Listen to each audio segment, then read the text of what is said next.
Hello students, हम discuss कर रहे हैं drug acting on endocrine system और इन्हीं लेक्चर्स की सीरीज में आज जो टॉपिक हम डिस्कस करने जा रहे हैं वो है गोनेडोट्रोपिन हार्मोन और इसका effect on female reproductive system. क्योंकि प्रीवियस लेक्चर में हमने गोनेडोट्रोपिन हार्मोन्स जो हैं एफएसएच और LH, follicle stimulating hormone and luteinizing hormone, जो कि हमारी एंटीरियर पिट्यूटरी से रिलीज होते हैं, ठीक है, उनका इफेक्ट मेल रिप्रोडक्टिव सिस्टम में देखा था, टेस्टिस पे उनका इफेक्ट देखा था और देखा था वो किस तरीके से पूरे मेल रिप्रोडक्टिव सिस्टम को रेगुलेट करते हैं। ठीक है, आज हम बात करेंगे इन्हीं हार्मोन्स का effect on female reproductive system कि किस तरीके से ये हार्मोन जो गोनेडोट्रोपिन हार्मोन एफएसएच और एलएच हैं, किस तरीके से ये फीमेल रिप्रोडक्टिव सिस्टम के इसेंशियल पार्ट, जो हमारा मेन आपका पार्ट है ओवरी पे किस तरीके से इफेक्ट दिखाते हैं और यूट्रस पे कैसा इफेक्ट दिखाते हैं।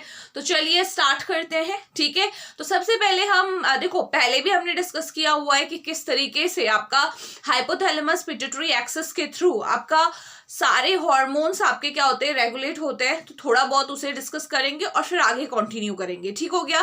तो सबसे पहली बात, जो हमारा गोनेडोट्रोपिन हार्मोन्स हैं, हमें पता है ये दो हैं। कौन कौन से हैं बेटा? FSH and LH. ठीक है, तो क्या होता है, देखो ये हमारा हाइपोथैलेमस है और हाइपोथैलेमस के जस्ट नीचे हमारी क्या है, पिट्यूटरी ग्लैंड है। ठीक है, पिट्यूटरी ग्लैंड में हमें पता है दो लोब हैं। ठीक, ये रहा हमारा हाइपोथैलेमस, ये पिट्यूटरी ग्लैंड है, ये हो गई हमारी एंटीरियर पिट्यूटरी, पिट्यूटरी ग्लैंड का एंटीरियर लोब है ये, और ये रही हमारा पोस्टेरियर पिट्यूटरी। क्योंकि हम यहाँ पे बात कर रहे हैं गोनेडोट्रोपिन हार्मोन की, तो हमें पता है कि गोनेडोट्रोपिन हार्मोन कहाँ से रिलीज होते हैं, एंटीरियर पिट्यूटरी में प्रेजेंट एक स्पेसिफिक सेल है आपकी, ठीक है, जिनको हम क्या बोलते हैं, गोनेडोट्रॉप्स, इन्हीं से ये रिलीज होते हैं। ठीक है, तो सबसे पहली बात कि कैसे इनका रिलीज होगा। ठीक, तो होता क्या है, देखो जब भी हमारी बॉडी में एफएसएच और एलएच का लेवल क्या है, कम है। ठीक है, इसका लेवल कम है, इसको आप इस तरीके से भी बोल सकते हैं, इसको मैं थोड़ा सा आगे कोरिलेट करके चलूंगी कि एफएसएच एलएच, क्योंकि देखो हमारी बॉडी में जो फीमेल बॉडी की बात कर रही हूं मैं, जो हमारे फीमेल सेक्स हार्मोन है एस्ट्रोजन एंड प्रोजेस्टेरोन, ठीक है, दोनों के फॉर्मेशन के लिए जरूरी है ये हार्मोन। ठीक, और अगर आपकी बॉडी में एस्ट्रोजन या प्रोजेस्टेरोन का लेवल कम है, स्पेसिफिकली मैं बात करूंगी अबाउट एस्ट्रोजन, अगर एस्ट्रोजन का लेवल कम होता है तो वो सीधे सीधे बता रहा है कि भाई एफएसएच एलएच आपका कम है। ठीक हो गया। तो यहाँ पे अभी हम क्या कर रहे हैं, यहीं से स्टार्ट कर रहे हैं, बाद में इसे आगे और प्रोसेस को हम आगे कोरिलेट करते हुए चलेंगे। तो क्या हुआ, देखो अगर किसी हमारे ब्लड सर्कुलेशन में सपोज एफएसएच एलएच का लेवल कम है, तो क्या होगा, आपका मैसेज जाएगा हाइपोथैलेमस के पास। हाइपोथैलेमस को क्या मैसेज मिला कि हमारे सर्कुलेशन में एफएसएच एलएच का लेवल कम है, इसी वजह से जो हमारा फंक्शन है इनका एस्ट्रोजन और प्रोजेस्टेरोन बनाने का, वो ये परफॉर्म नहीं कर रहे हैं, और भी फंक्शन है देखेंगे हम। तो हाइपोथैलेमस क्या करेगा, हाइपोथैलेमस सीधे अपने अंदर प्रेजेंट सेल से क्या रिलीज करेगा, आपका जीएनआरएच को रिलीज करेगा। ठीक है, गोनेडोट्रोपिन रिलीजिंग हार्मोन को रिलीज किया। ये जीएनआरएच कहाँ जाएगा, सीधे एंटीरियर पिट्यूटरी के पास जाएगा, और जो ये गोनेडोट्रॉप्स हैं, ये स्पेसिफिक सेल्स हैं, इनको एक्टिवेट करेगा। क्या, कैसे एक्टिवेट करेगा कि एफएसएच एलएच का लेवल कम है, तभी तो हाइपोथैलेमस ने जीएनआरएच रिलीज किया। जीएनआरएच जैसे ही यहाँ पहुंचा, अपने रिसेप्टार से बाइंड हुआ होगा इनके सेल सरफेस में, जो इनके रिसेप्टार्स हैं, और इन सेल्स ने क्या किया, एफएसएच और एलएच को रिलीज कर दिया। और ध्यान में रखिएगा, एफएसएच और एलएच बेटा ध्यान रखिएगा एक ही टाइम पे रिलीज नहीं होते हैं। ठीक है, जो 28 डेज की जो मेंस्ट्रुअल साइकिल होती है, उसमें आपका क्या होता है, अलग अलग पीरियड पे अलग अलग आपका गोनेडोट्रोपिन रिलीज होता है। लाइक मिड ऑफ आप बोल सकते हो मेंस्ट्रुअल साइकिल 14 डे पे एलएच की सर्ज होती है, एलएच रिलीज होता है, उससे पहले एफएसएच का लेवल ज्यादा है। ये केवल एक ओवरव्यू है समझने के लिए कि एंटीरियर पिट्यूटरी कैसे हार्मोन को रिलीज करता है, किसके इन्फ्लुएंस में करता है। ठीक है, तो ये हुआ आपका एफएसएच एलएच का लेवल ठीक हो गया। ठीक है, अब हम ये देखेंगे कि ये एफएसएच एलएच क्या करेगा, फीमेल बॉडी में क्या करेगा, फीमेल रिप्रोडक्टिव सिस्टम में क्या करेगा। तो सिंपल सी बात है, ये जो FSH LH है इनका टारगेट कौन है, इनका टारगेट, मेन टारगेट क्या है आपका, ओवरी है। ठीक है, ओवरी के अंदर पहले थोड़ा सा प्रोसेस देख लेते हैं। हालांकि फीमेल रिप्रोडक्टिव सिस्टम में हमने डिटेल में पढ़ा हुआ है, लेकिन प्रोसेस को समझने के लिए जरूरी है तो यहाँ डिस्कस कर लेते हैं। तो सबसे पहली बात पता होगा सबको, ठीक है, ओवरी में क्या होता है, हमारे फॉलिकल्स प्रेजेंट होते हैं। ठीक है, इस तरीके से ओवरी में फॉलिकल्स होते हैं। ठीक, और फॉलिकल्स के बीच में क्या होता है आपका, ओवम होता है। ठीक, अब क्या होता है, धीरे धीरे ये फॉलिकल्स, हमारे जो ओवरी है, ओवरी में फॉलिकल्स बहुत ज्यादा होते हैं। ठीक, इनका डेवलपमेंट होता है। ठीक है, सारे जो फॉलिकल्स हैं वो डेवलप होना स्टार्ट होंगे, लेकिन लास्ट में जो सबसे फिट आपका फॉलिकल होता है वही ओवम रिलीज करता है, ध्यान रखेंगे। ठीक है, तो मैं केवल एक फॉलिकल लेके चल रही हूं, ऐसे ही बहुत सारे फॉलिकल्स ओवरी के अंदर होते हैं, दोनों ओवरीज में। अब क्या होता है, धीरे धीरे इनका डेवलपमेंट स्टार्ट होता है। ठीक है, इसको बोलते हैं फॉलिकुलर डेवलपमेंट। इस तरीके से देखो, ये क्या है, आपके फॉलिकल्स हैं, डेवलप हो रहे हैं। ये उस फॉलिकल को मैं बना रही हूं जो सबसे फिट फॉलिकल है, इसका डेवलपमेंट बहुत अच्छे से हो रहा है ओवरी के अंदर। बाकी के भी डेवलप हो रहे हैं, लेकिन ये सबसे फिटेस्ट है। और ओवरी के केस में यही होता है कि जो सबसे फिट होता है वो ही ओवम रिलीज करता है, बाकी के सारे क्या हो जाते हैं, आपके डिग्रेड हो जाते हैं। तो इस तरीके से क्या होगा, इसके अंदर आपका oogenesis की प्रोसेस होगी जो हमने डिटेल में की हुई है। ठीक है, ओवम अपना साइज में इंक्रीज होगा क्योंकि सेल्स आपकी बढ़ती जाएंगी, लाइक दिस। ये आपकी प्रोसेस हो रही है। ठीक है, ये ओवरी के अंदर होता है, इसको बोलते हैं फॉलिकुलर डेवलपमेंट। फॉलिकल डेवलप होते गया, अंदर ओवम आपका बनता गया। ठीक है, तो अब देखो, ये जो फॉलिकुलर डेवलपमेंट हो रहा है ना, ये किसके इन्फ्लुएंस में हो रहा है, ये जो आपको दिख रही है पूरी प्रोसेस होती हुई, फॉलिकल जो डेवलप हो रहे हैं वो किसके इन्फ्लुएंस में हो रहे हैं, FSH के इन्फ्लुएंस में हो रहे हैं। तो FSH आप कह सकते हो कि FSH क्या करता है, ये फॉलिकुलर डेवलपमेंट के लिए जरूरी होता है। ठीक हो गया, दोनों के रोल एक एक करके हम देखेंगे। पहले FSH की बात कर रही हूं मैं। तो होता क्या है, आपका FSH रिलीज हुआ, FSH क्या करेगा, सपोज पहली मेंस्ट्रुअल साइकिल जिस टाइम पे एंड हुई, ठीक है, उसके एंड होने के बाद अब क्या होगा, नेक्स्ट साइकिल के लिए फॉलिकल्स बनने स्टार्ट हो गए। ठीक है, तो हुआ क्या, ये फॉलिकल का डेवलपमेंट हुआ FSH की वजह से ना। और क्या क्या चीजें होती है FSH की वजह से, ये जो आपके फॉलिकल जो सेल्स है ना, इनके अंदर से आपका क्या रिलीज होता है, एस्ट्रोजन रिलीज होता है। क्या रिलीज होता है, एस्ट्रोजन, फीमेल सेक्स हार्मोन। तो किसके, ये भी किसके इन्फ्लुएंस में हुआ, जो एस्ट्रोजन, जो फॉलिकल सेल, जो डेवलप्ड फॉलिकुलर सेल है, ये जो एस्ट्रोजन बना रही है, ये भी किसके इन्फ्लुएंस में बना रही है, FSH। तो आई होप FSH का रोल सबको समझ में आ गया होगा। First follicular development, second release of oestrogen. ठीक है, जो कि क्या है, हमारा इंपॉर्टेंट फीमेल सेक्स हार्मोन है। इसके इफेक्ट अभी हम डिस्कस करने वाले हैं कि एस्ट्रोजन क्या क्या करता है। ठीक हो गया, नेक्स्ट होता क्या है, फॉलिकुलर डेवलप हो रहे हैं। अब क्या होगा, जैसे ही 14th डे आएगा, ठीक है, जो पूरा मेंस्ट्रुअल साइकिल होती है उसमें क्या होता है, 1 to 4 जो होता है आपका वो मेंस्ट्रुअल फेज होती है ना। उसके बाद वाली जो फेज है वो क्या है, आपकी प्रोलिफरेटिव फेज है, जिसमें आपका क्या हो रहा है, सारे फॉलिकल्स क्या हो रहे हैं, प्रोलिफरेट हो रहे हैं बेसिकली। उसके बाद जो 14th डे होता है उसको क्या बोलते हैं हम, ओवुलेटरी फेज, क्योंकि उस फेज में क्या होता है, ओवम रिलीज हो जाता है फॉलिकल के अंदर से। आपका क्या होगा, इस तरीके से ओवम जो है, मैं यहीं पे दिखा देती हूँ। ठीक है, ये ओवम क्या होगा आपका, इस तरीके से रिलीज हो जाएगा। हो गया, इस प्रोसेस को क्या बोलते हैं बेटा, ओवुलेशन बोलते हैं। ठीक है, ओवुलेशन। और ये तो चलो ओवम तो रिलीज हो गया, और बाहर के फॉलिकल का क्या हुआ, ये फॉलिकल फ्यूज हो जाएगा और इस तरीके से एक आपकी स्ट्रक्चर बन जाएगा, येलो बॉडी बन जाएगी फाइनली। ये ओवम तो है नहीं इसके अंदर, ये बॉडी आपकी तैयार हो गई, ओवम रिलीज हो गया, ये बॉडी तैयार हो गई। ये जो ओवुलेशन हुआ, ठीक है, कौन से डे में हुआ आपका? 14th डे में हुआ। ठीक है, 14 डे से पहले आपका सारा क्या हो रहा था? ये ग्राफियन फॉलिकल मैच्योर हो रहे थे। जैसे ही 14वां दिन आया उससे क्या हुआ? आपका ओवम रिलीज हुआ। ये 14 डे पे हुआ। ये जो हुआ किसके इन्फ्लुएंस में हुआ? ये हुआ LH के इन्फ्लुएंस में। ठीक हो गया। ओवुलेशन किसके इन्फ्लुएंस में होता है? आपका LH। LH रिस्पॉन्सिबल होता है कि ओवुलेशन हो।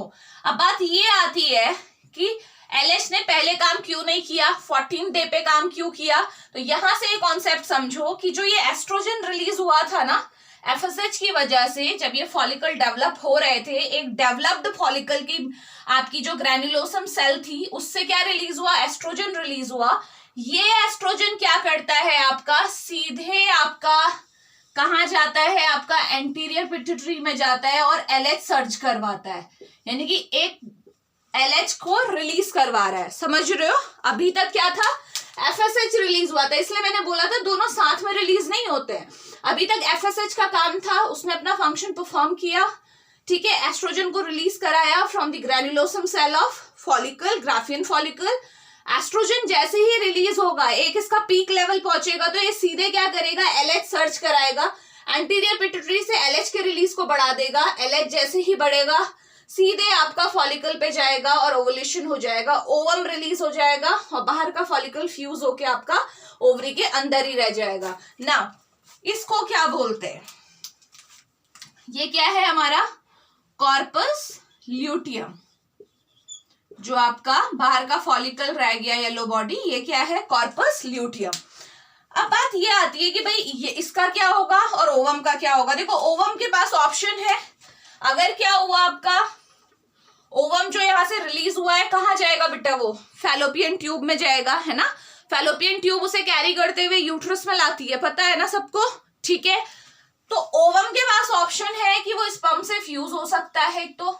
ठीक है, अगर स्पर्म से फर्टिलाइज हो गया ओवम तो जायगोट बन जाएगा। जायगोट बनेगा, फिर उसकी स्टेजेस आती रहेंगी, है ना। मोरुला स्टेज, ब्लास्टोसिस स्टेज, और फाइनली यूट्रस में जाके ये पूरा आपका क्या हो जाएगा? इम्प्लांट हो जाएगा।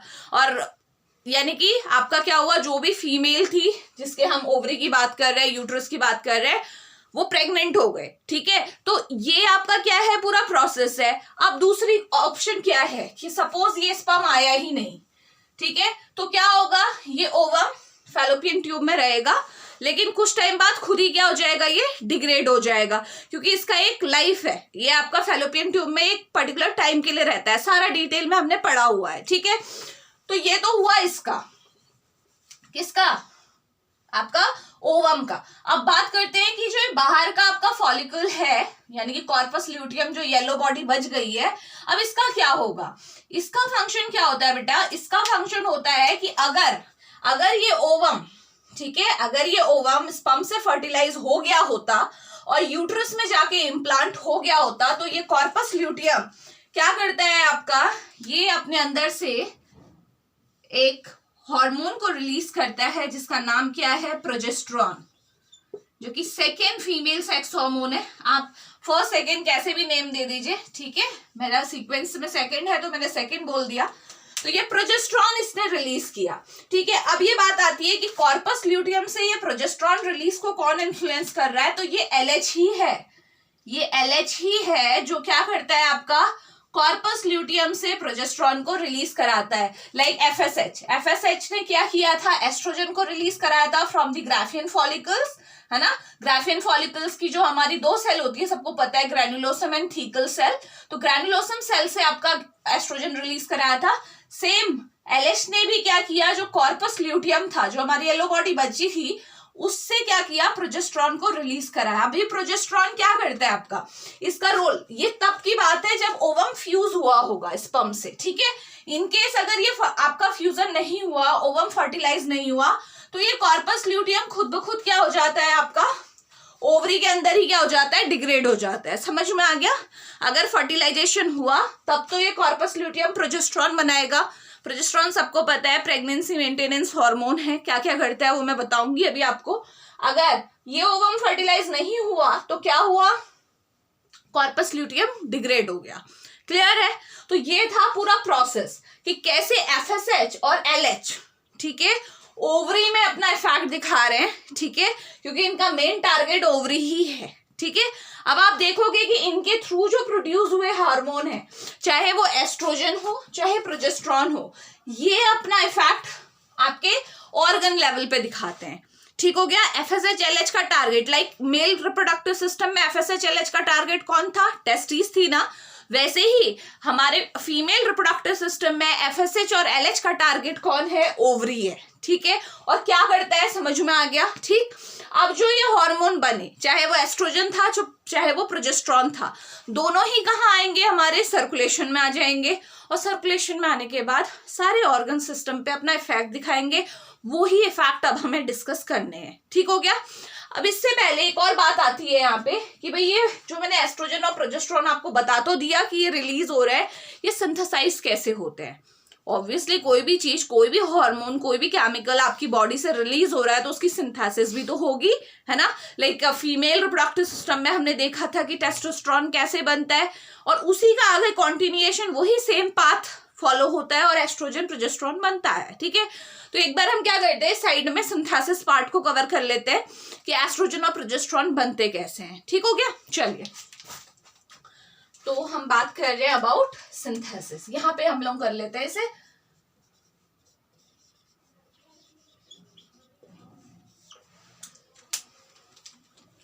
चलिए, सबसे पहले आपको समझ में आना चाहिए, किसी भी आपके हार्मोन की तरह, स्टेरॉयडल हार्मोन की तरह, ये हार्मोन भी क्योंकि स्टेरॉयडल है तो इनकी सिंथेसिस कहां से स्टार्ट होती है? कौन होता है इनका प्रिकर्सर मॉलिक्यूल? कोलेस्ट्रॉल, ठीक है। तो सिंथेसिस सबसे पहले क्या होगा, जो कोलेस्ट्रॉल है, कोलेस्ट्रॉल क्या देगा हमें?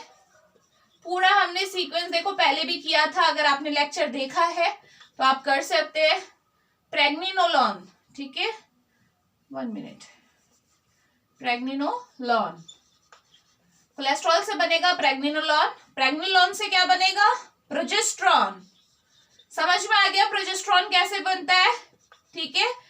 कोलेस्ट्रॉल से प्रेग्निनोलोन बनता है, प्रेग्निनोलोन से क्या बनता है आपका? प्रोजेस्टेरॉन बनता है। ध्यान में रखेंगे कि जो प्रेग्निनोलोन है ये आपका क्या करता है, या तो सिंपल आपको प्रोजेस्टेरॉन दे सकता है, या फिर आपको सबसे पहले मिलेगा 17 हाइड्रोक्सी प्रेग्निनोलोन, और फिर वो कन्वर्ट होगा किसमें? 17 हाइड्रोक्सी प्रोजेस्टेरॉन में, ठीक है। तो ये पता होना चाहिए कि भाई हाइड्रोक्सिल डेरिवेटिव कैसे मिलेगा, क्योंकि अभी सिंथेसिस में ही हमारे काम आने वाला है कि कैसे कैसे ये सिंथेसिस होती है। तो देखो, ये जो प्रोजेस्टेरॉन बना ना, यहाँ पे आपको जो प्रोजेस्टेरॉन दिख रहा है, यही हमें क्या देता है? आपका एंडोस्टेनडायोन, स्टेनडायोन। ये एक वीक एंड्रोजन है, पहले भी हमने इसके बारे में डिस्कस किया हुआ है, और सबको पता होना चाहिए कि जो एस्ट्रोजन है, ठीक है, प्रोजेस्टेरॉन कैसे बनता है वो तो आपको दिख गया, स्टार्टिंग में ही बन गया, ठीक है। लेकिन जो एस्ट्रोजन है वो हमेशा किससे बनता है? आपका टेस्टोस्टेरोन से ही बनता है, ठीक है, जो मेल सेक्स हार्मोन है। इसीलिए मैं बार बार बोलती हूँ कि जो फीमेल बॉडी है उसमें आपका टेस्टोस्टेरोन भी रहेगा, और वैसे ही मेल जो आपकी बॉडी है उसमें एस्ट्रोजन भी प्रेजेंट होता है। रोल में बहुत पहले बता चुकी हूँ, आज हम एस्ट्रोजन प्रोजेस्टेरॉन का भी देखेंगे कि मेल में क्या रोल है, ठीक है। तो सिंपली हुआ क्या, प्रोजेस्टेरॉन से क्या मिला हमें? एंड्रोस्टेनडायोन मिला, जो कि क्या है? एक वीक एंड्रोजन है, वीक टेस्टोस्टेरोन है, ठीक हो गया। अब ये जो एंड्रोस्टेनडायोन है ये किस में कन्वर्ट हो जाता है आपका?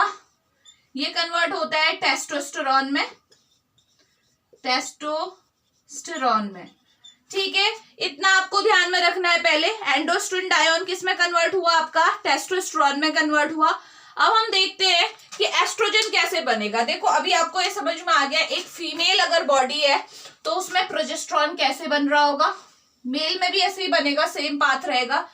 टेस्टोस्टेरोन कैसे बनेगा, क्योंकि फीमेल में भी आपका क्या होता है? टेस्टोस्टेरोन प्रेजेंट होता है। एड्रिनल कॉर्टेक्स से तो रिलीज होता ही होता है, साथ ही साथ आपका ओवरी से भी आपका रिलीज होता है, क्योंकि ओवरी के अंदर भी ऑब्वियसली सिंथेटिक पाथ हमेशा सेम रहेगा ना। अब देखते हैं हम एस्ट्रोजन कैसे बनता है। ये जो टेस्टोस्टेरोन आपको दिख रहा है ये क्या करता है? आपका एक स्पेसिफिक एंजाइम है, उसकी प्रेजेंस में किस में कन्वर्ट हो जाता है, देखो एस्ट्राडायोल में। ये है आपकी एस्ट्रोजन की फॉर्म है, बहुत पोटेंट फॉर्म है, सबसे पोटेंट फॉर्म एस्ट्रोजन की यही है। तो इंपॉर्टेंट क्वेश्चन है, ध्यान में रखिएगा। तो टेस्टोस्टेरोन एस्ट्राडायोल में कन्वर्ट होता है, किसकी प्रेजेंस में होता है बेटा, कौन सा एंजाइम है जो ये कन्वर्जन कराता है, नाम है एंजाइम का एरोमेटेज। ठीक है, एरोमेटेज हमारा एंजाइम है जो क्या करता है, टेस्टोस्टेरोन को किस में कन्वर्ट करता है, एस्ट्राडायोल में कन्वर्ट करता है। नेक्स्ट, ये जो एंड्रोस्टेन डायोन है, ठीक है, ये आपकी सेकेंड आपकी फॉर्म में कन्वर्ट होता है, मैं यहीं पे बता दूं इसे। ये भी आपका सेम इसी एंजाइम की प्रेजेंस में किसमें कन्वर्ट हो जाता है, एस्ट्रॉन में। किसमें कन्वर्ट होता है, एस्ट्रॉन, ओके, TRONE, एस्ट्रॉन में कन्वर्ट हो जाएगा। ये भी कौन सा एंजाइम यहाँ पे काम आएगा, एरोमेटेज एंजाइम ही काम आएगा। और ध्यान में रखिएगा कि ये दोनों जो फॉर्म है, ये दोनों ही एस्ट्रोजन की ही फॉर्म है। ये फॉर्म क्या होती है, इंटरकन्वर्टिबल होती हैं। ठीक है, एस्ट्राडायोल एस्ट्रोन में कन्वर्ट हो जाता है और एस्ट्रोन भी एस्ट्राडायोल में कन्वर्ट हो जाता है। नेक्स्ट, क्योंकि दो ही फॉर्म नहीं होती, तीसरी एक और फॉर्म एस्ट्रोजन की है, वो क्या है, इसे मैं यहां से हटा देती हूँ। ये मैंने पाठ आपको इसलिए बताया था क्योंकि इंपॉर्टेंट है।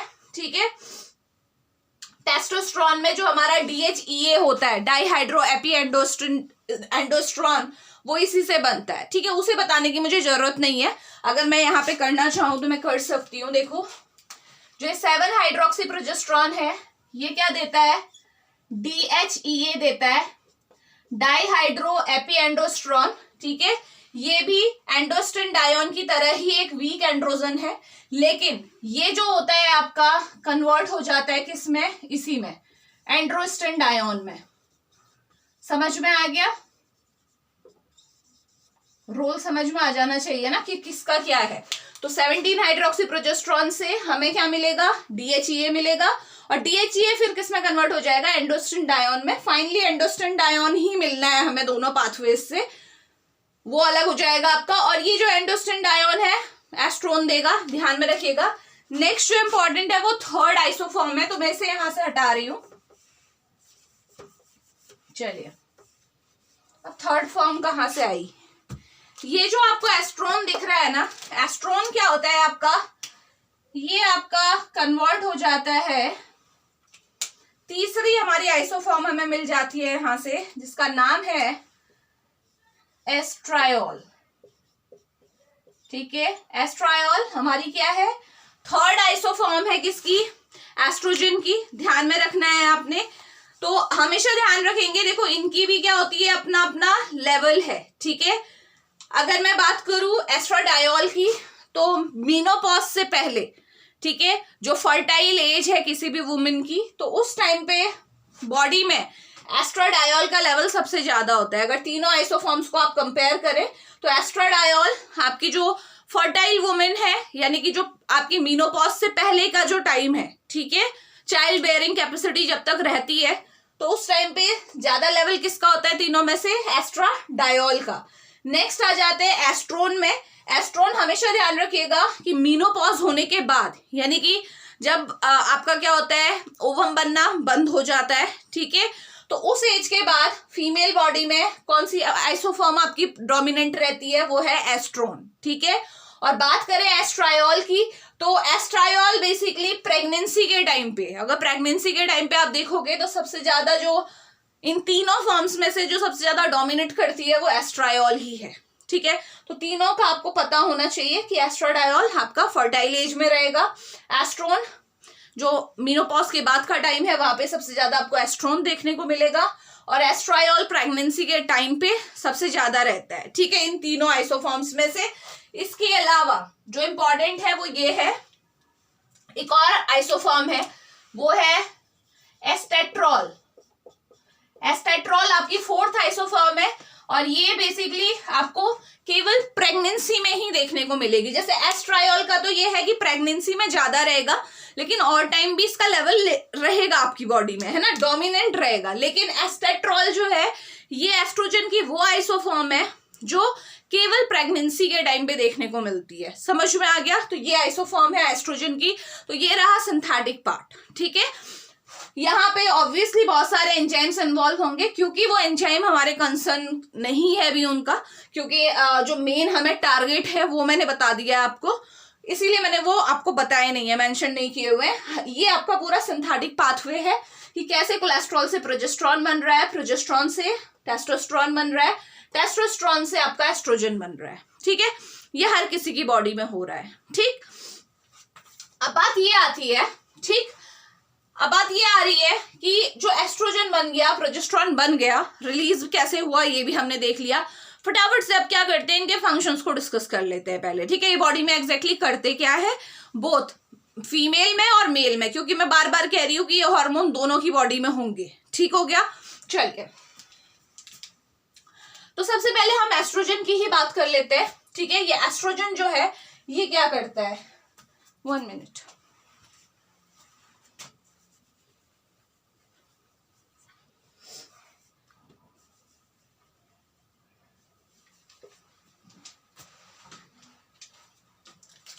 तो सबसे पहले फंक्शन से स्टार्ट करते हैं। ठीक है, एस्ट्रोजन जो है ब्लड में आ चुका है, तो ब्लड से होता हुआ ये अपने अपने टारगेट पे जाएगा। ठीक है, टारगेट क्या क्या है पहले यही देख लेते हैं। ठीक है, सबसे पहला टारगेट है इसका यूट्रस। ठीक है, यूट्रस जो कि फीमेल रिप्रोडक्टिव सिस्टम का ही पार्ट है, सबको पता है। ठीक है, यूट्रस में जाके एस्ट्रोजन क्या करता है, तो ध्यान रखिएगा, यूट्रस में जाने के बाद एस्ट्रोजन क्या करता है आपका, यूट्रस में जो हमारा एंडोमेट्रियम है, सबसे अंदर की जो इनर मोस्ट लेयर है, उसमें प्रोलिफरेशन स्टार्ट कर देता है। फटाफट से क्या होता है, यूट्रस प्रोलिफरेट करना स्टार्ट कर देता है। क्यों, देखो ओवरी अपना काम कर रही है, ओवम को रिलीज कर रही है, लेकिन यूट्रस भी तो अपनी तैयारी करेगा या नहीं करेगा। यूट्रस हर मंथ क्या होता है, यूट्रस अपने आप को प्रिपेयर करता है फॉर इम्प्लांटेशन। ठीक है, ताकि ओवम रिलीज हो, स्पर्म से फर्टिलाइज हो, तो फ्यूज होके जो आपका फाइनली जो ब्लास्टोसिस्ट आएगा वो इम्प्लांट यूट्रस में ही होना है। तो वो यूट्रस अपनी लाइनिंग्स को क्या करता है, थिक करता है वाया प्रोलिफरेशन प्रोसेस। तो एस्ट्रोजन वहां पे ये हेल्प कर रहा है। तो यूट्रस में क्या होगा आपका, प्रोलिफरेशन होगा, प्रोलिफरेशन ऑफ एंडोमेट्रियल सेल। ठीक है, मैं इसे यहां पर से हटा देती हूँ, बाद में हम इसे कर लेंगे बिकॉज स्पेस हमें यहाँ पे चाहिए। चलिए, ठीक, प्रोलिफरेशन ऑफ एंडोमेट्रियल सेल, जो आपका एंडोमेट्रियम है वहां पे क्या होगा, प्रोलिफरेशन स्टार्ट हो जाएगा ऑफ एंडोमेट्रियम, लिख देती हूं मैं। ओके, चलिए, यूट्रस को तैयार करने का काम एस्ट्रोजन का ही है। ठीक, नेक्स्ट जो टारगेट है वो क्या है, ब्रेस्ट। ब्रेस्ट में क्या होता है आपका, बेसिकली मैंने आपको यूट्रस की में जब हम लेक्चर कल डिस्कस किया था हमने ड्रग एक्टिंग ऑन यूट्रस, तो मैंने आपको बताया था कि कैसे एस्ट्रोजन क्या करता है आपका, हमारी जो ब्रेस्ट में जो सेल्स हैं आपकी, ठीक है, मेनली जो हमारी लैक्टिफेरस डक्ट है उसको क्या करता है, डेवलप करने में हेल्प करता है। ठीक हो गया, प्रोजेस्टेरॉन और एस्ट्रोजन प्रोलैक्टिन के साथ मिलके ये पूरा फंक्शन परफॉर्म करते हैं। ब्रेस्ट में जो आपकी सेल्स हैं, जैसे लैक्टिफेरस डक्ट है उसकी जो सेल्स हैं, एल्विलाई है जो एल्विलर सेल है जिसके अंदर मिल्क स्टोर रहता है उसकी सेल्स हैं, इन सब का डेवलपमेंट कौन कर रहा है, एस्ट्रोजन और प्रोजेस्टेरॉन ही तो कर रहे हैं। ठीक है, और प्रोलैक्टिन मिल्क बना रहा है जो कि सेल के अंदर स्टोर्ड है। ठीक है, और ऑक्सीटोसिन क्या कर रहा है, उसे रिलीज करवा रहा है। समझ में आ रहा है। तो ब्रेस्ट में क्या होता है आपका, आपको ध्यान में रखना है कि ये क्या करता है आपका, जो लैक्टिफेरस डक्ट है, ठीक है, जिसके थ्रू मिल्क आपका एल्विलर सेल से होता हुआ आता है और इजेक्ट होता है वाया निपल्स, उसका जो प्रोलिफरेशन है, लैक्टिफेरस डक्ट डेवलपमेंट में लिख देती हूँ। डेवलपमेंट मतलब समझ जाइए, उसमें प्रोलिफरेशन होगा। ठीक है, तभी जाके आपकी पूरी डक्ट तैयार होगी। तो वो काम भी कौन कर रहा है आपका, एस्ट्रोजन कर रहा है। यूट्रस को तो तैयार कर ही रहा है फॉर इम्प्लांटेशन, ब्रेस्ट को भी प्रिपेयर कर रहा है फॉर द मिल्क फॉर्मेशन और एंड इजेक्शन। ठीक है, चलिए नेक्स्ट टारगेट क्या है, ये तो दो फीमेल रिप्रोडक्टिव सिस्टम के पार्ट थे इसलिए मैंने ना फर्स्ट में डिस्कस किया। नेक्स्ट हमारा इफेक्ट किस पे पड़ रहा है, लीवर पे। ठीक है, लीवर में क्या होता है, ध्यान रखिएगा, लीवर में आपको पता है जो हमारे क्लॉटिंग फैक्टर है, ठीक है, मेनली 2 क्लॉटिंग फैक्टर 2, 7, 9, 10 कहाँ बनता है, लीवर ही बनाता है ना, उन्हें लीवर का ही काम है। तो जो उनमें से आपका फैक्टर नंबर 7 है और फैक्टर नंबर 10 है, ठीक है, दोनों को ये क्या करता है, आपका एस्ट्रोजन जो है इन दोनों को क्या करता है, एक्टिवेट करता है। ठीक हो गया।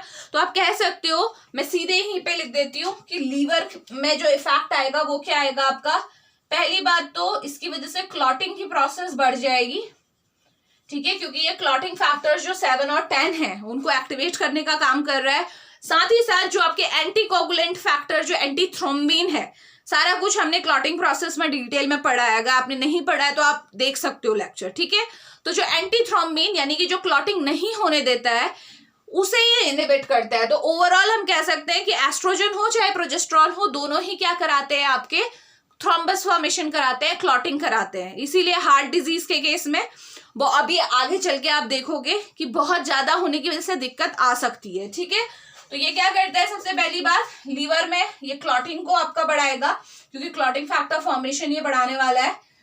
नेक्स्ट इसके अलावा ये क्या करता है, एस्ट्रोजन देखो जो हमारा हाई डेंसिटी लिपोप्रोटीन है, जो कि गुड लिपोप्रोटीन है, उसके लेवल को तो बढ़ाता है, लेकिन जो लो डेंसिटी लिपोप्रोटीन जो कि बैड लिपोप्रोटीन है, इसके लेवल को कम करता है। इसका मतलब जो हमारा लिपिड प्रोफाइल है उसमें इसका पॉजिटिव इफेक्ट है। इसीलिए आप देखेंगे फीमेल में, क्योंकि एस्ट्रोजन का लेवल आपका क्या रहता है, ज्यादा रहता है।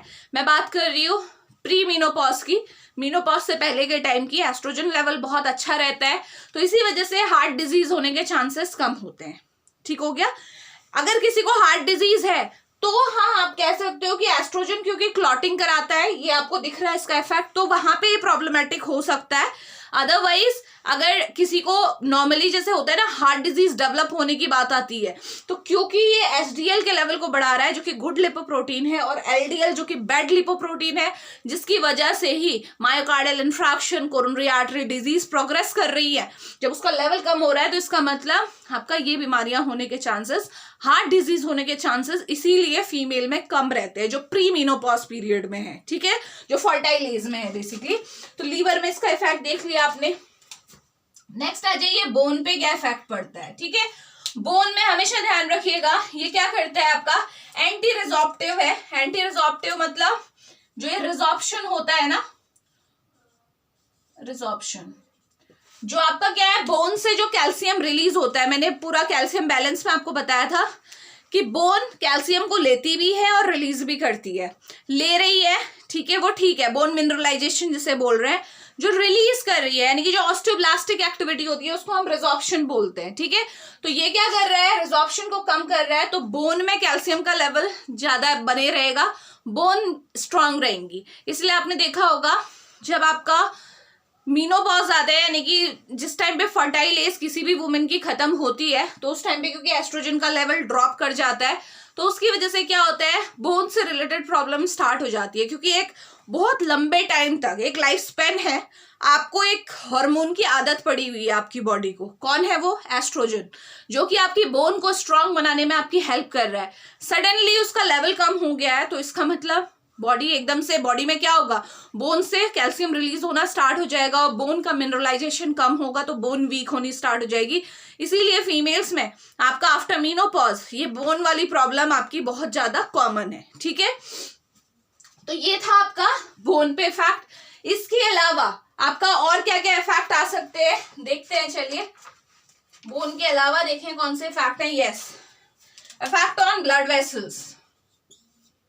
ब्लड वेसल्स पे हमेशा ध्यान रखना, ये क्या करता है, ऑक्सीटोसिन वैसो कॉन्स्ट्रिक्शन कराता है, इसीलिए आपका ब्लड प्रेशर को क्या करेगा, ये इंक्रीज करेगा, ठीक है। तो ब्लड वेसल्स पे क्या हुआ, आपका बीपी को इंक्रीज करने का काम किया इसने। इसके अलावा जो आपका एक और इंपॉर्टेंट पॉइंट है वो मैं यहाँ पे मेंशन कर देती हूँ, 6 पॉइंट। ये क्या करता है, जो एस्ट्रोजन है ना, ये मेमोरी को भी बढ़ाता है, जो मेमोरी है उसे ये क्या करेगा, बढ़ाएगा। तो ये मेमोरी वाला जो फंक्शन है ना, मेल फीमेल दोनों में ही इंपॉर्टेंट है, ठीक है। दोनों में एक डिफरेंस जरूर आता है कि जो मेल के केस में क्योंकि एस्ट्रोजन का लेवल कम है, तो ये वर्बल मेमोरी को बढ़ाता है, यानी कि अगर आपने कोई चीज बोली है, ठीक है, आपने किसी को आपने बोला, तो आपकी वो चीज मेमोरी में रह जाएगी कि हाँ मैंने ऐसा बोला था, तो वर्बल मेमोरी को ये बढ़ाता है। लेकिन जो आपका फीमेल है, फीमेल में क्योंकि एस्ट्रोजन का लेवल ज्यादा होता है तो ये वर्बल के साथ साथ जो विजुअल और ऑडिटरी है, आपने कहीं से कुछ सुना था, आपने कुछ देखा था, तो वो चीजें भी आपके दिमाग में ये लंबे टाइम के लिए रखने के लिए रेस्पॉन्सिबल होता है। ठीक है, ये किस वजह से हुआ? एस्ट्रोजन के बस लेवल डिफरेंस की वजह से। मेल में केवल वर्बल मेमोरी के लिए रिस्पॉन्सिबल रहेगा, जबकि फीमेल के केस में वर्बल, विजुअल, ऑडिटरी, ये सारी टाइप की मेमोरी को ये क्या करता है? इन्हांस करता है। तो हम कह सकते हैं कि ब्रेन में भी ये न्यूरल डेवलपमेंट में हेल्प करता है, तभी तो जाके मेमोरी आपकी बढ़ रही है ना, एस्ट्रोजन। तो ये सारे इफेक्ट किसके हैं? आपके एस्ट्रोजन के इफेक्ट है जो आपको दिमाग में रखने हैं। ठीक है, नाउ प्रोजेस्टेरॉन की बात कर लेते हैं कि प्रोजेस्टेरॉन के क्या क्या इफेक्ट हमारी बॉडी में पड़ते हैं। ठीक है, ये क्या क्या इफेक्ट हमारा प्रोड्यूस करता है। चलिए, सबसे पहले जो प्रोजेस्टेरॉन का इफेक्ट देखते हैं, ठीक, वन बाय वन सारे इफेक्ट देखेंगे। तो सेम यूट्रस में जैसे क्या हो रहा था, एस्ट्रोजन की वजह से प्रोलिफरेशन ऑफ एंडोमेट्रियम हो रहा था ना, लेकिन यहां पे देखो प्रोजेस्टेरॉन क्या करता है, it inhibits proliferation of endometrium. Uterus में देखो इसका इफेक्ट, प्रोलिफरेशन ऑफ एंडोमेट्रियम। मैंने बताया क्यों, क्योंकि प्रोजेस्टेरॉन रिलीज कब हो रहा है? जब आपका ओवम स्पर्म से फर्टिलाइज हो चुका है। फर्टिलाइज हो गया होगा तो इसका मतलब इम्प्लांटेशन यूट्रस में हो गया। अब आपको क्या लग रहा है, इम्प्लांटेशन होने के बाद आपको चाहिए एंडोमेट्रियम प्रोलिफरेट करे? नहीं ना, अगर वहां पे प्रोलिफरेशन होगा तो वो तो दिक्कत कर जाएगा, है ना। तो ये प्रेगनेंसी को मेंटेन करने का काम करता है, इसीलिए इम्प्लांटेशन के बाद ही ये रिलीज हो रहा है फ्रॉम कॉर्पस ल्यूटियम। तो जैसे ही ये रिलीज होगा तो प्रोलिफरेशन एंडोमेट्रियम का क्या हो जाएगा? रुक जाएगा। ठीक हो गया, सबसे पहली बात। दूसरा इफेक्ट सेम ब्रेस्ट पे देखते हैं। ये जिस तरीके से एस्ट्रोजन ब्रेस्ट में प्रेजेंट लैक्टिफेरस डक्ट को डेवलप करता है, ये किसको डेवलप करता है? ये करता है ब्रेस्ट में प्रेजेंट एल्वियोलर सेल्स जो है हमारी, उनको डेवलप करता है, जिसके अंदर मिल्क स्टोर रहता है। ठीक है, तो यानी कि ब्रेस्ट सेल प्रोलिफरेशन दोनों हो रहा है। यहाँ पे भी ब्रेस्ट में जो सेल्स है लैक्टिफेरस डक्ट की सेल, उनमें प्रोलिफरेशन हो रहा है। यहाँ पे एल्वियोलर जो सेल है उनमें प्रोलिफरेशन हो रहा है, यानी कि वो डेवलप हो रही है। ठीक है, चलिए नेक्स्ट, ये मैं इसलिए बता रही हूँ क्योंकि अभी आपको इनके डिजीज में रोल समझ में आएंगे, अगर आपको ये पॉइंट सारे समझ में आ रहे हैं तो। ठीक है, इसके अलावा हमेशा ध्यान रखेंगे, ये भी आपका क्या करता है? क्लॉटिंग को बढ़ाता है। ठीक है, ब्लड क्लॉटिंग में हेल्प करता है, ध्यान में रखिएगा प्रोजेस्टेरॉन। नेक्स्ट इफेक्ट जो है आपका वो है इसका, देखो ये क्या है? प्रेगनेंसी मेंटेनेंस हार्मोन है, सबको समझ में आता है, प्रेगनेंसी को मेंटेन करने का काम करता है। तो ड्यूरिंग प्रेगनेंसी पूरे जो फीमेल रिप्रोडक्टिव ट्रैक में जो रिक्वायरमेंट है उन्हें कौन फुलफिल करता है? प्रोजेस्टेरॉन। क्या वो रिक्वायरमेंट है?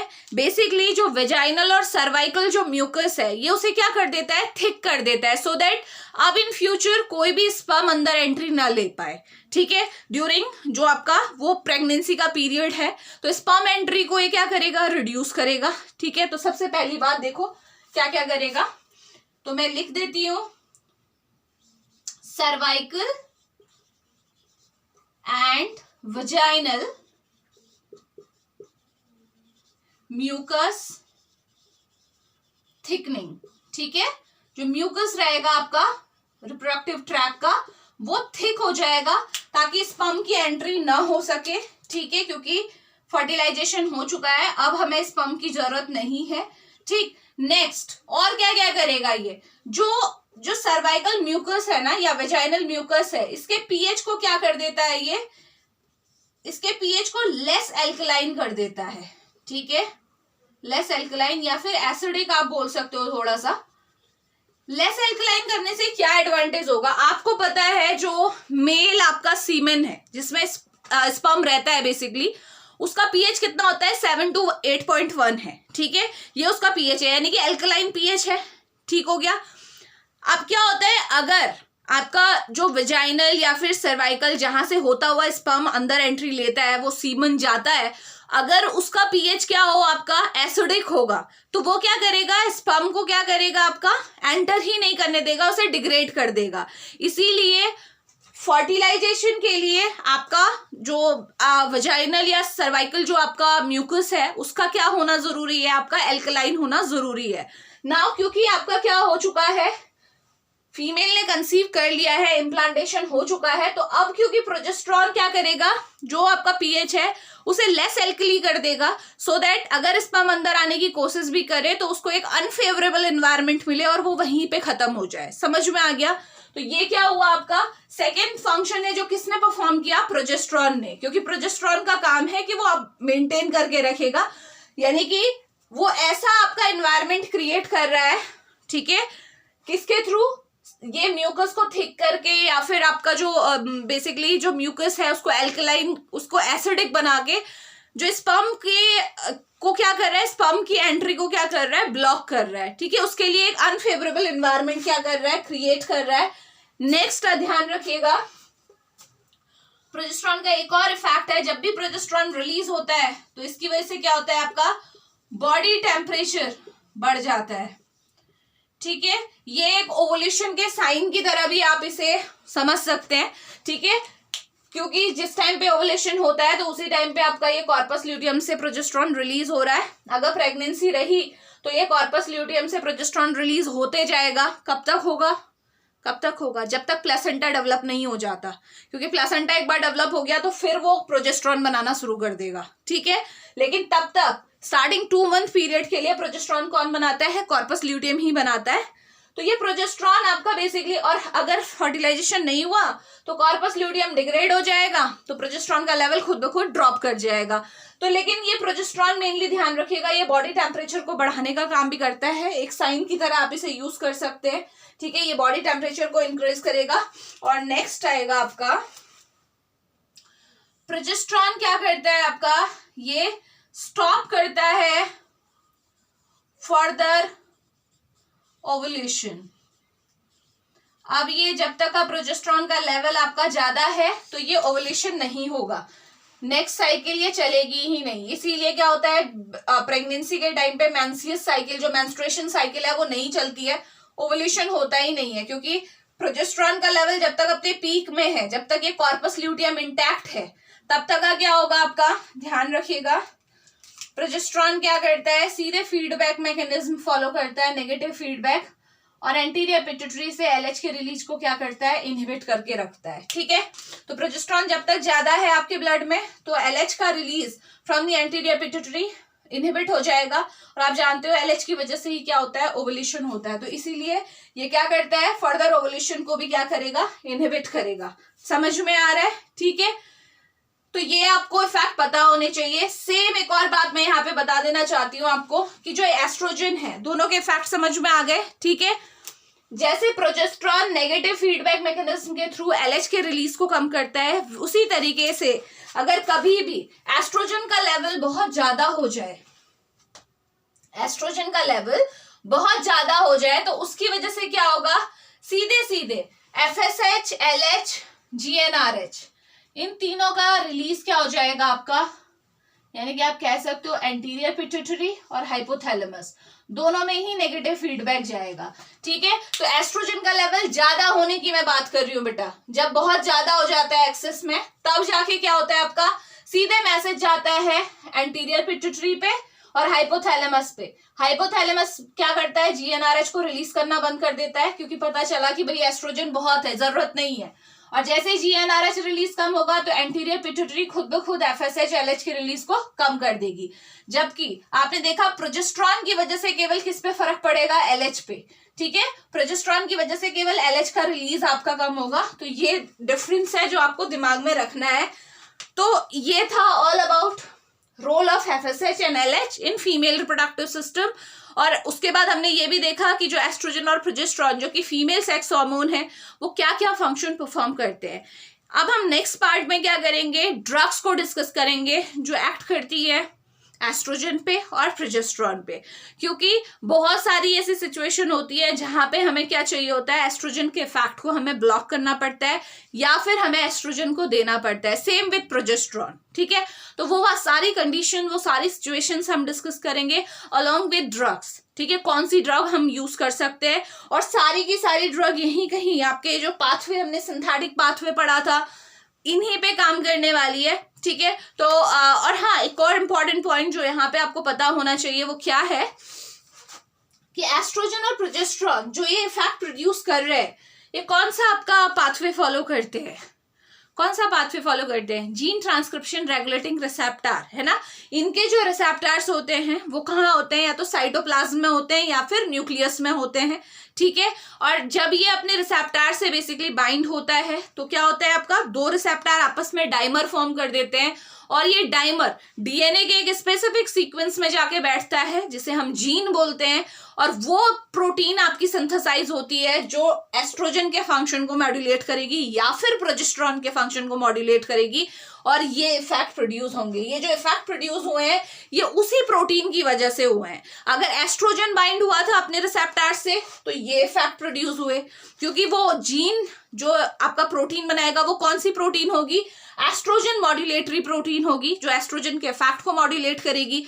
अगर प्रोजेस्टेरॉन ऐसे ही अपने रिसेप्टर से बाइंड हुआ और सेम इसी तरीके से उसने भी अपने एक जीन सीक्वेंस में जाके वो रिसेप्टर्स बैठे और क्या हुआ, आपका प्रोटीन बनी, तो वो प्रोटीन कैसी होगी, प्रोजेस्टेरॉन मॉड्यूलेटरी प्रोटीन होगी, यानी कि वो प्रोटीन ये फंक्शन को परफॉर्म करेगी। समझ में आ रहा है, ठीक है। तो अभी हम क्या करेंगे, नेक्स्ट पार्ट में ही हम सारी ड्रग्स को डिस्कस करेंगे। तो मिलते हैं नेक्स्ट लेक्चर में। Thank you so much.